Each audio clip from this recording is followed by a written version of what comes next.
Hello there, and welcome to the Thinking Fellows podcast. My name is Caleb, and today I'm joined by Doctors Rod Rosenblatt, Scott Keith, Adam Francisco, and our guest today, David Andersen, who is the author of the book Faithless to Fearless, the event that changed the world, available at shop.1517.com and on Amazon, and there's probably some other channels too. I'll fill it up with the links. 1517 is .org. Ooh, .org. I messed it up.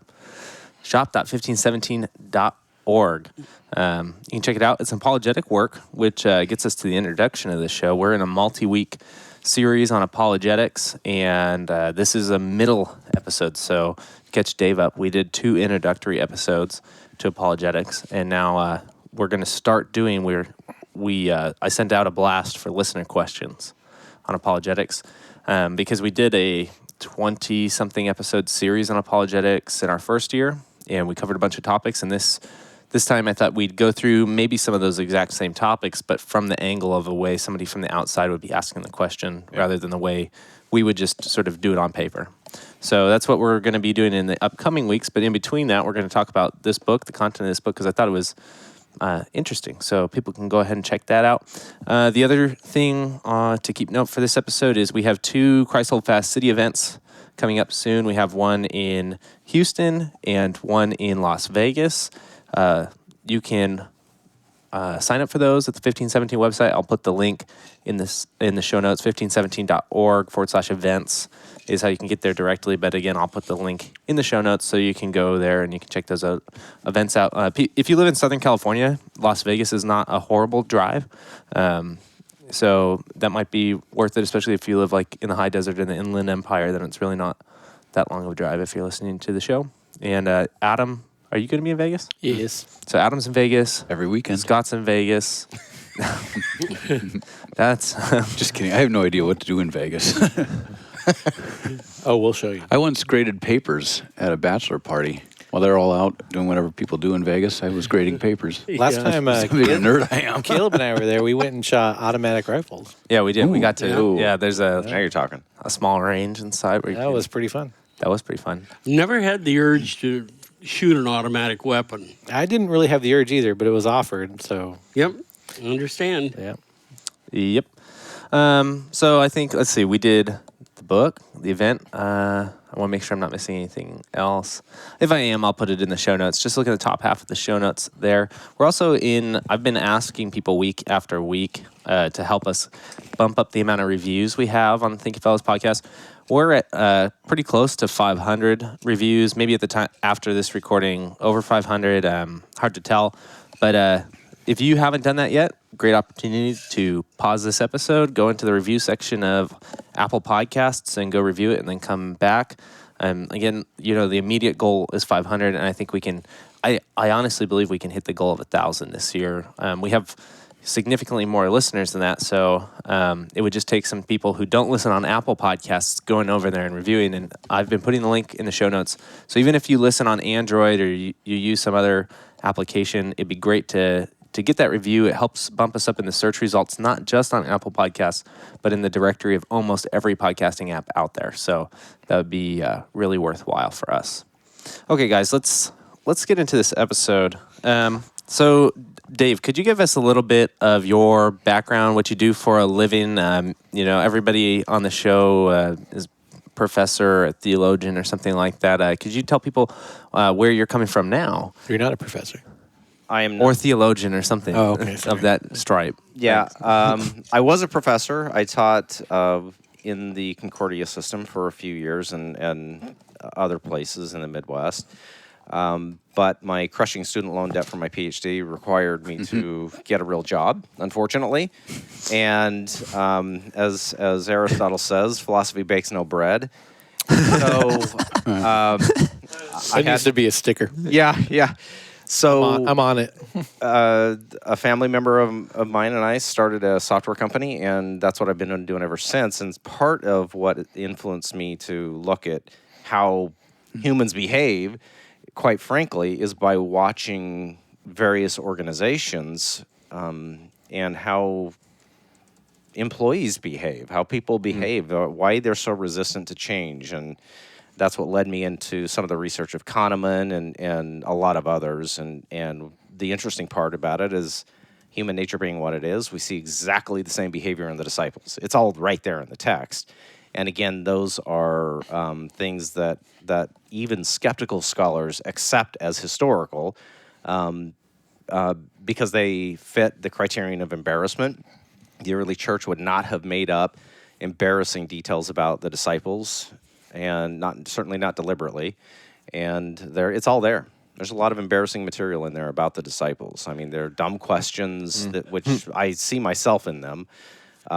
You see Cleopas on the road to Emmaus, who's telling Jesus, who he doesn't know is Jesus, at the time, that we were hoping that he would be the one to restore Israel. And so they held on to those ideas, those deeply embedded Jewish ideas, even after that point. And in no way did they expect a resurrection. So a lot of my business background was fodder for this book. Oh, cool. Well, let's jump into the first chapter, and then we'll go from there. Chapter 1 starts with context, like the background story of your life and how you got introduced to Christian apologetics. I thought this was pretty helpful because when we talk to people on the show, or try to talk to people on the show, we try to really include this idea that you have to listen to where somebody's at. It's not just about giving them the facts as you've memorized them about an event. So it seemed appropriate to me that you started the book. But why did you start with your own story, and how does that progress sort of the outlook on apologetics as you did it? Well, number one, because I wanted people to know why I'm asking the questions I'm asking. A lot of books are written, and you kind of wonder what their assumptions are, and I wanted to just lay those bare. Number two, this was written for my children, and so I wanted them to have a record of where I came from and why I ask the questions I do, and why I've come to the position I do. So that's really where that chapter came from. So will you give people an insight here? I think it's pretty interesting. So the book starts off with you as a young Mormon in Utah? Yep. I was born and raised actually, in a very committed Mormon family. Matter of fact, I'm still about the only non-Mormon member of my family. So I was born and raised that way, and believed it with everything I had up until the time I was probably 16 or 17. And somebody, a friend of mine, started suggesting some other reading material on Mormon leaders. And I started reading those and realized, these guys they're not who I was taught.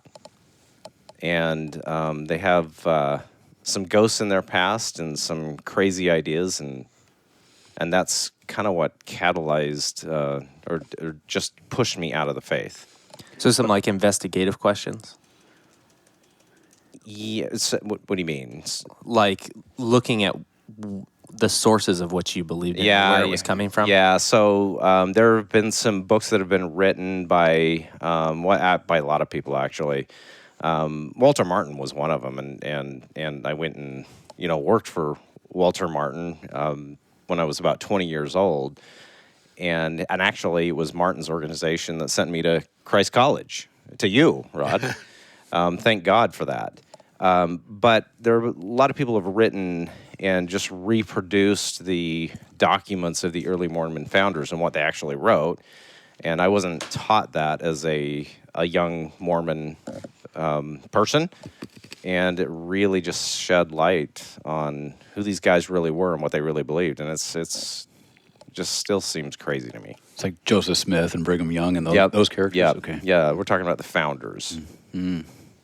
And in the book, it's been a little while, but I've read it about 2 or 3 times. Yeah. I think Adam's read it probably more than anybody. There was something about kung fu, a kung fu instructor who kind of was it a kung fu instructor who kind of pushed you in a direction? Yeah, it was an odd thing. I was heavily involved in martial arts for the good portion of my teenage years, and one of my kung fu instructors happened to have been a Christian, and he said, you probably ought to take a look at the evidence for the physical resurrection of Jesus. And I did, and it was convincing to me. Well, that's kind of funny because, anecdotally, it sort of proves the point we've been trying to make on here for a while, that you need to, that's where you need to drive people, right? Not diving through the weeds, but sort of get to the point of the issue. Did Christ raise from the dead or not? Mm-hmm. Mm-hmm. So the name of the first title is Where I'm Coming From. Yeah.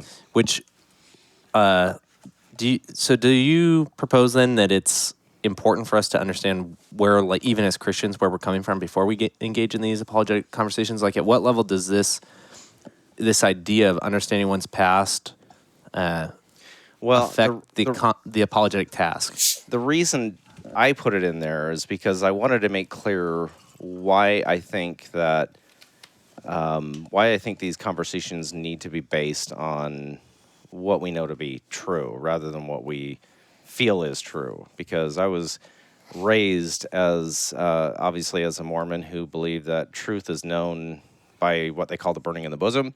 It's a subjective feeling, and because I was raised that way, I react rather violently against any of the similar ideas that even come from Christians who view Christianity from a subjective standpoint. Mm-hmm. So the reason I wanted to put that in is just to let the reader know, and to let my children know, that we've got to base it on what we know to be the case rather than what we want to believe. So we talk about this all the time on the show. When I was at Concordia full-time, one of the classes I taught was just the Intro to Christianity course, which means you get everybody in there. So it doesn't matter what degree they're going for, everybody at the university takes, the Intro to Theology course, New Testament and Old Testament, and so you'll have every recruited athlete, you'll have every business major, every art major goes through there. And what that means is that when you're, and what you're supposed to teach is very, I'd say, formal, right? You're basically doing formal Christian doctrine, just a real rudimentary version of it from a Lutheran perspective. And in that class, you have, maybe 15% of the students are Christian, maybe 8 to 9% are Lutheran, and of the 8 to 9% are Lutheran, maybe, only 75% of those have had formal catechesis and have ever experienced anything like what we're doing in that class. And so I've always started out that course with just this series of lectures on what do you believe and why do you believe it? Because that framework exists for everybody in some way, shape, or form. Now, a lot of it's subjective, like you said, right? A lot of things that people hold to be very true and very important to them, they hold for subjective reasons. But it's at least good at the beginning of a class like that to flesh it out before you start getting into what we would say are objective Christian doctrines and objective truth statements. One of the challenges that I've even found, and Adam and I have talked about this a lot in teaching, because we get asked, and Adam just came back from a gig doing this, we get asked to go out and teach people at congregations how to do apologetics. And so it's very easy to sort of jump into, well, this is how you answer objections. But what's very helpful is to actually kind of take a step back and sort of formally do how do you help people examine why it is they believe the things that they do, or even help them examine what it is they actually believe. Because this is just such a crapshoot in our day and age. I mean, you don't have to be Mormon to have a whole set of values that are based on a burning in the bosom. Yeah, and to be honest with you, I'm part of. I've been part of a couple of CEO groups, and it's interesting because a lot of the guys that I've known are really, really atheist. I mean, almost religiously atheist. And so part of what goes on in this book was influenced by my listening to them talk about the fact that God can't exist. And so I wanted to really go after the facts that everybody agrees on, and that's why I use the minimal facts approach, which basically takes a core group of facts that Christians and atheists and agnostics agree on, that scholars agree on, that we can all use as a common basis and say, look, whatever theory you have about what happened to the disciples shortly after Jesus' crucifixion, it has to at least account for the minimal facts that we all agree on. Right. Right. So Yeah. Wise. yeah, it's a good approach. It's Habermas and Michael Licona. They're the ones that have really done a lot of work on this. So obviously we're indebted to them for that. And Michael Licona's more extensive work was really helpful for my own work. I just think what you've done by sort of laying out your presuppositions, I guess I'd say, is helpful, because it, in a modern conversation, where I guess I'd say the qualifications of modernity aren't a constant, right? Sort of the things that we don't all come into life assuming the same things anymore, ethically, just truth statements, the whole 9 yards. But laying out where you're starting is helpful, and even with I'd say younger adults in our age, it's helpful for two reasons. One, because it encourages them to sort of do the same thing, and two, it's honest, and that kind of honesty, or as they say these days, quote unquote authenticity, is very valued. So to start out a book of apologetics, especially for your children, right? By doing that, I think is just it's a helpful approach, because you have to sort of show your cards. Right, and These days. And the other thing that I've done here, and I put a little work into the research on some of the flawed ways that we tend to think, and controlling those biases that we tend to bring to emotionally charged subjects like the existence of God and Christianity. They have to be accounted for and controlled. We have to realize that they're there and deal with them as they come up. One of the things with the book, or at least this was for me, that section on epistemology and the way people think is, I found myself going to Amazon and ordering all these books. I'd never heard of these business type books, Thinking Fast and Slow and others. I think I told you on the phone once, I probably spent about $100 buying all these new books. I can learn more. Sorry, Adam. They're all in a stack still. I haven't opened. You're still thinking slow? You haven't read them yet? Yeah, right. Yeah, Daniel Kahneman has done a lot of work on this, and it's fascinating the data that the research has gathered. It's universal. We talk about epistemology a lot on the show. It's probably our third, our third favorite set of topics, which tells you where we think it sort of tells you why we're so importance. popular. Yeah.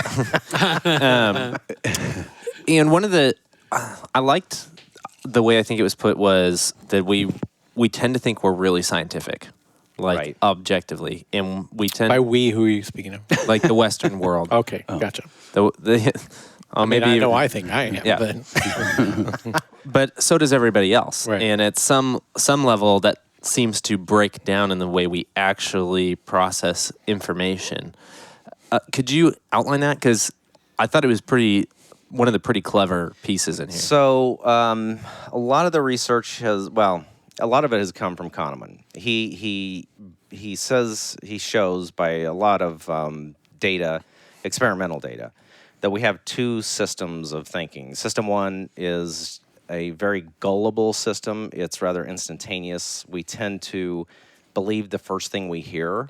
And this has been shown over and over and over again, from everything in negotiations to even real estate prices. The first thing we hear provides an anchor, and it's very difficult to dislodge the first thing we hear. People will hang on to things when they're not true.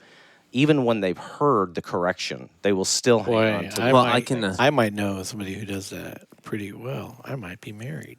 Oh, yeah. Well, I was going to say, when I sold cars, we manipulated this fact in people. Not me specifically, but the dealership that I worked for did what was called addendum pricing on the vehicles, because they were supposedly a high demand type of vehicle for the area and there was low supply. So they would literally print out a new piece of paper over the MSRP sticker that had an additional $2,000 addendum, which was literally, as an insider there, was literally just negotiating room, because most people would then negotiate down to MSRP. And because they were under the impression. Adam's sitting here going, "That's what I did."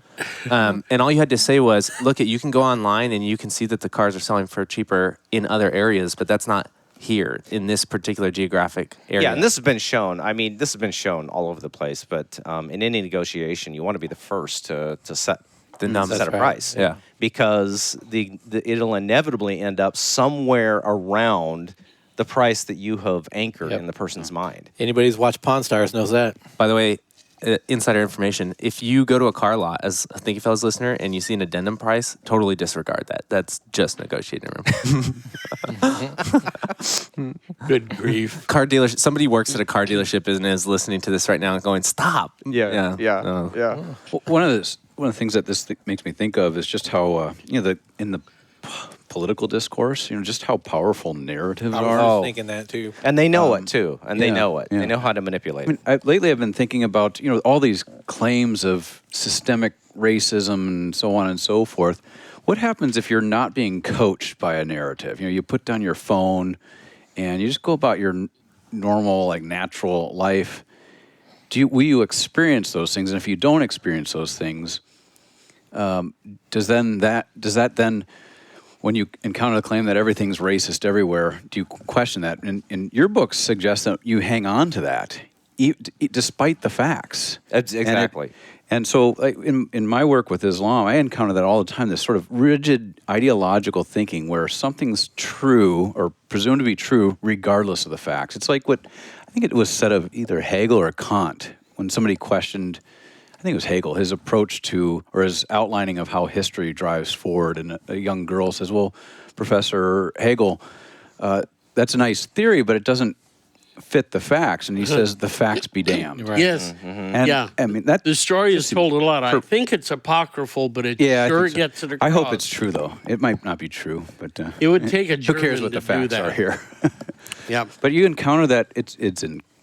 I mean, I think somebody said earlier, amidst Christians, this sort of we call it fideism Yes. usually Yep. in our, this trust or faith in what you think is true in the first place, regardless of whether Don't- the facts correspond to that or not. Don't you think that's maybe one of the helpful, don't rake me over the coals for this, but one of the helpful things about postmodernism is sort of the realization that everybody does have a narrative that it may or may not be consistent with the outside world, but that people are operating within a particular literary idea about themselves and where they came from, and that I think if you sort of take that further and say one of the helpful things can be sort of the insistence that everybody reveal what their narrative is, and Sure. maybe said a better way, that the insistence that everybody reveal their presuppositions. Yeah. Before we enter, I think that is helpful. The problem that I think extends as you take postmodernism farther is the desire to then deconstruct everyone's. That there Absolutely. is no truth at that point. Yeah, That's so right. If the end goal were honorable, Clarification. honorable, in that they want to know your presuppositions for clarification, so we can have a discussion. That's Sure. a good thing. Sure. But more likely than not, it's let's know your presuppositions so we can tear them apart. Yep. Yeah, and I don't say it in the book, but I think the method I'm really adopting here is that of critical realism. Sure. Where it's a recognition of, there's a world out there, and we can know it. We Right. do know it. Yep. But we also bring a lot to that act of knowing, and we have to correct Right. that. Let me throw in something that has to do with the theological world that I don't think many of our people think about. I was in seminary my first year at a pretty liberal Lutheran place. There were 70 of us in the class. 2 of us were natural science majors, me and a guy from Duke who was a doctor's son too. We had a completely different set of questions than all of the guys who had history majors, any other kind in the humanities than we had. And that feeling that I was an oddball for asking the sort of questions I was asking, I never forgot. Mm-hmm.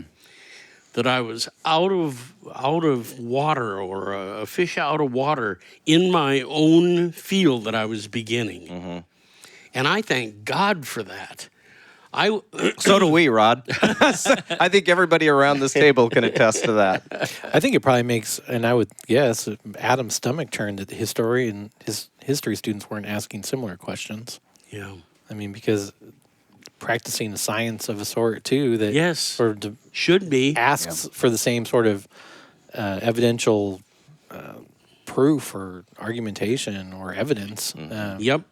And when that doesn't happen, I mean, I think that's one of the biggest barriers. You were talking about sort of science. I guess I'd call it scientism of our age or scientificism or whatever of our age, is that it's false. You know, if it were, it's a set of presuppositions that aren't actually based on evidence, that are based on the first thing somebody heard Yep. from a teacher in a class that the teacher may or may not even be qualified to teach. Yep. And that's held on to, and because it was put out as, well, science tells us, now that's science, whether it's actually science or not. Right. And I think it's just destructive. Yeah. And it makes people, even in those fields, not ask the right question. Right. And then in other fields that should have, a scientific or quasi-scientific approach to them, say history, not ask the same questions. What is the evidence for this statement? What is the evidence for that? Why do we believe this? What can we rally in support of our belief that Sure. this actually occurred the way we believe it occurred? Yep. That doesn't happen because, there's these authorities out there, and you believe the first thing they hear. I would guess that's one of the other things. There is this sort of appeal to authority that is just rampant in our day. Yeah. Yes, absolutely. Well, the objectivism can be manipulated because you talk about people. It's necessary that people form theories about things they believe or do in their lives, and that word you can then cling to it as being a one-to-one correspondence with the more mechanical idea of theory in the scientific realm. Exactly. Which I've actively seen manipulated in people because they have a working definition of theory that then gets applied to these actually more subjective things. Right. I think these days you meet more scientists who are mechanics than scientists that are scientists. And Yes. It's Adam and I were working on my daughter's van a while ago, trying to figure out why. What would you call the steering? It's Slop in the steering wheel. yeah, and so, but it's a process of elimination, right? We don't know. It's a practice. So we try, new shocks, see if that helps. That doesn't help. We try new drink springs, beer and then drink try beer, something else. see if that helps. Sure. Yeah. Put on a Sure. steering stabilizer, see if that helps. Maybe you go to the steering box, see if that helps. Yep. And it's empirical, Yep. and Yep. that's what's gone. Yeah. Yeah. So one of the great things about the book that kind of sets it apart from a lot of other more evidential approaches is, I would say, how prudential you are. You approach the evidence very cautiously, and you don't overstate things throughout. Just to put a plug in for the book is just how cautious he moves forward. I think you guys have at least skimmed it, right? It just came I've read out. it. so Yeah, I you did this morning. it's tedious in the best sense of the word. Meaning you're like, oh, okay, and you're just leading. My wife the reader says I'm through. tedious in the worst sense. Well, no, this is. I mean, for a guy who likes. I've only known you for 2 days, and I'd concur. For a historian who wants to be very cautious. It's the We kind of that minimal facts approach yeah. and going through the facts and considering what we might call counter arguments. And what is it? 2 chapters where you go into oral transmission. I can't remember. I now, do have but, I've got a just chapter on all so of that. slow and cautious. I loved it. I mean, that's when you turned in the manuscript. I don't know how long did it take us to turn it around, like a day or something. Yeah, we should publish this, and I think it is a tremendous contribution to apologetics alongside the works of Habermas and Lacuna, but it's also different than their approach as well. Yeah, it is. It is. With the section, the beginning section on epistemology and the way people think, and then when you get to the end, though, you make, if I remember correctly, you say something about, in your appendix as well as the conclusion of the book, about how it's important, or you describe how it's important to have a view of the world and the things that happen in the world that corresponds to the facts. What would you don't give a percentage to it because that would be a little odd for this text, but what would you say in terms, if you look at all the facts surrounding the resurrection of Jesus, where are we in terms of its probability? I know Richard Swinburne said it was pretty high. He put it in the high 90s, I think, in one of his And works. Swinburne's no dummy. He's no dummy. I would put it at the high 90s as well. Yeah. And part of that is because it's not just the minimal facts that we're aware of and we have to account for, but it's the fact that the disciples, in no way, shape, or form, would have picked a crucified man as a Messiah. It would have been the dumbest thing they could have ever done. Yep. They had no concept of a Messiah rising again before the end of time, and they had no concept of the Messiah and its connection to Yahweh, the Old Testament God of Israel. So all of those elements came together like an explosion, like a Big Bang explosion. That too has to be explained. Those are facts that even skeptical scholars agree that Jesus was regarded as curious from the very beginning. I mean, by the time Paul starts writing his letters, those beliefs about Jesus are settled. Yeah. This is only 20 years, right, after the crucifixion. That is an incredible pace of development, and we have every reason to believe that those beliefs were set within the first 3 to 5 years at the latest after the crucifixion. One of the ones I think about, it's oblique and tangential, but still I notice it whenever I read it. Just before his ascension, one of them says, "Lord, are you going to restore the kingdom to Israel now?" Yeah. Really? Even after all that time. Yes. Yeah. Well, Yeah. so you Can you just see him doing the face smack, Yeah. Yeah. shaking his head? Yeah. I can see me asking the question. Yeah. That's what worries me. Yeah. Right? Yeah. Well, would you? I said over this weekend when I was doing this apologetic thing in Chicago, I said some statement to the fact that there is no real evidence to the contrary of Jesus' resurrection. Like if you're going to order your explanation of the empty tomb, all the evidence, with the exception of the story you get in Matthew or the account in Matthew where the tomb guards are paid off to circulate the story that the disciples stole the body. There is no other evidence that works against it. So Well, not even that works against it because that presupposes the empty tomb. Yeah. Right? They right. couldn't deny that the tomb was empty, and that's why they came up with the story, obviously, that Jesus' disciples stole the body. So that's a significant fact. Yeah. Anyway, sorry. Well, I mean, kind of moving forward a little bit. What do you think? Is it the reason why people reject the explanation for the empty tomb as accounted by Jesus' resurrection? What do you think it is? Is it just presuppositions, a person's assumptions of? I think one of the ones in our day were so self-centered. I think one of the ones that they can see in the blurry future if they say yes to it is I don't own my own decisions. Somebody else is Lord over me, and I ain't going there. I think that there's something to that. Although they're tending to vote for more and more lordship over them every day. Yeah. Yeah, exactly. Yeah. Yeah. To answer that question, I think that naturalism is a very alluring position, the position that says that there is nothing outside of flesh and blood and that sort of thing. I think, in my opinion, a lot of it is pushed by naturalism. But the most popular theory there is, I think the one that people hold to the most is the hallucination theory. Mass hallucination. Mass hallucination. But Habermas has done just phenomenal job of dispelling that. There is no peer-reviewed literature that gives it any support whatsoever. Yeah, it'd be a miracle if 500 plus complete people miracle. had the same hallucination. It would be. I think you have just mass amounts of people that are told from a very early age that the whole thing's ridiculous. And I wouldn't say I mean, naturalism plays a part in that the people that are teaching them that are probably hard naturalists. But for the sort of just average, say, university student that I've met that doesn't believe it, it's just that they've been told.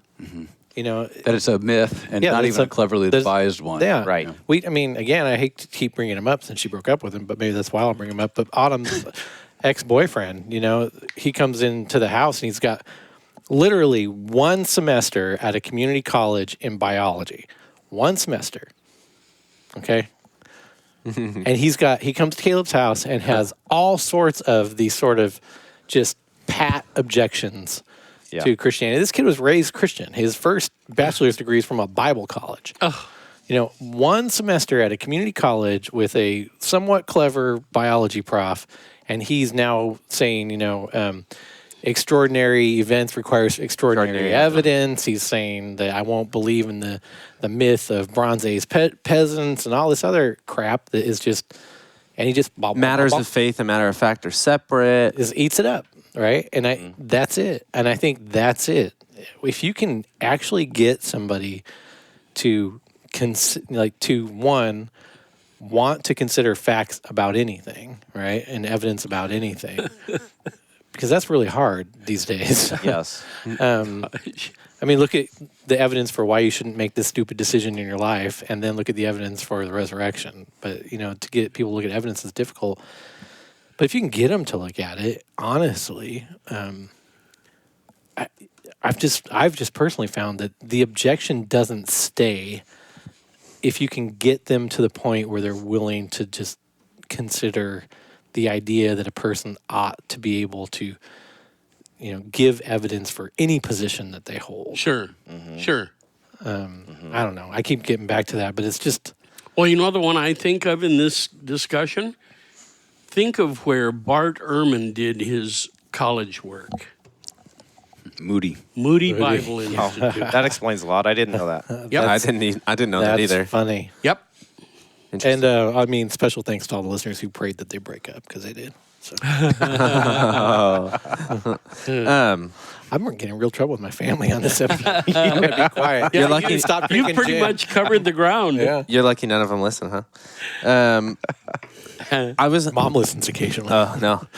I was thinking about, as you were talking about, sort of the ridiculousness of like attaching Christ to the God of the Old Testament and sort of the religious implications of the resurrection here. That there is still work to do past the bare facts in attaching the meaning of what it means for Christ to have lived, died, and risen.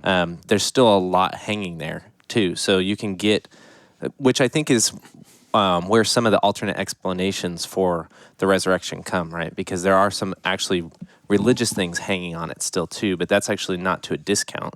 It actually then explains the purpose of the Old Testament, those writings, why a death and resurrection mattered. If somebody's sort of laughing at the entire scheme of Christianity, that a death could do something, there's still some interpretation and preaching to be done here, right, concerning these facts. Absolutely. Sure. So I think that's one of the other things we've been trying to get back to on this series on apologetics here, is that this isn't just about sort of winning fights, but if it really is about delivering Christ crucified over to people, the facts are a tool to get past a barrier, a particular barrier which stops people from hearing this interpretation about those facts. In fact, this proclamation concerning those facts, that your sins are forgiven on account of these things. Right. Right.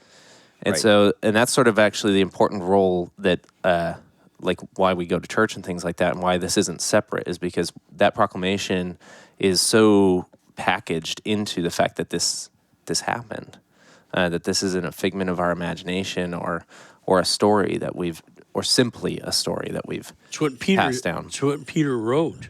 I mean, some of these things are straight out of Scripture. We've not followed cunningly devised mythos. When we made known to you the coming of our Lord Jesus Christ, we were eyewitnesses of his majesty, which is probably a reference to the transformation. Moses and Elijah talking with him. Yeah. And him asking really smart questions. Are we getting the close? We're Can I ask close you- enough, but you can keep asking questions. In doing all the research for the book, did you find,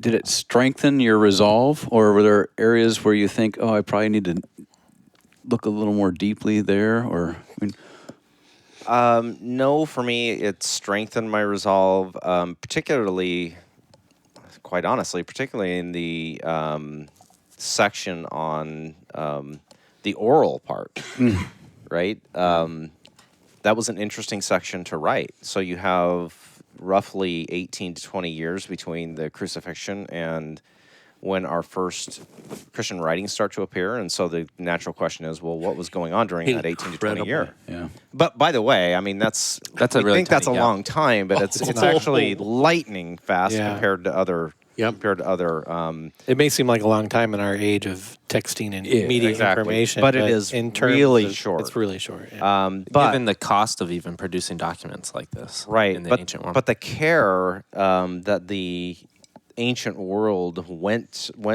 I mean, they put a lot of time into making sure that things were transmitted, even by word of mouth, correctly. And Well, and texts were tested against the transmission of those traditions. Right. Is the other part of this. Right. In fact, it was so, like the gospel as being handed down from the apostles was so significant that when false texts arrive, you can dismiss them by virtue of the spoken gospel. Exactly. So I don't know if that answered your question. Yeah. So sometimes I think people are a little cautious with apologetics because they worry that it opens up Yep. Pandora's box. There are Because it many turns you into a Christ- skeptic. You know, Many Christians are frightened to death they're going to make matters worse. yeah. They're going to get cornered, and the hearer's condition they'll have lost ground to them instead of gaining it. Nothing could be further from the truth. The basic enterprise, I've mentioned this before, there are about 6 to 9 questions that are asked over and over and over and over and over. You get familiar with about 6 to 8 questions and feel comfortable, and you'll have covered 90% of your conversations. Yeah. Well, cool. I mean, we're dead at time unless somebody has something to add or another question to go. Again, Faithless to Fearless, the event that changed the world.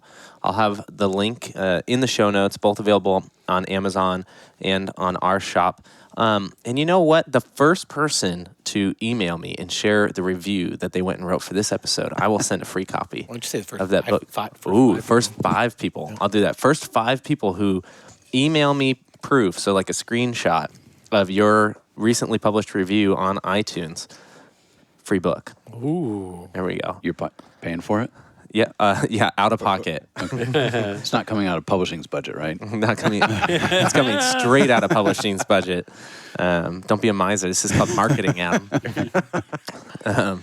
So yeah, again, hey, thank you for listening to this episode. If this episode prompted any questions or comments, you can go ahead and send them my way. I'll either answer them or direct them where need be. Again, we appreciate your help, both for people who have gone and given us a rating and a review on the show, which help us in the search, but also those financial supporters who help 1517 and the Thinking Fellows by giving affordable monthly recurring donations. Really appreciate it, helping us reach our goal in 2019 and our future goals is 2020. So thank you for listening to this episode. We'll catch you next time. Bye-bye.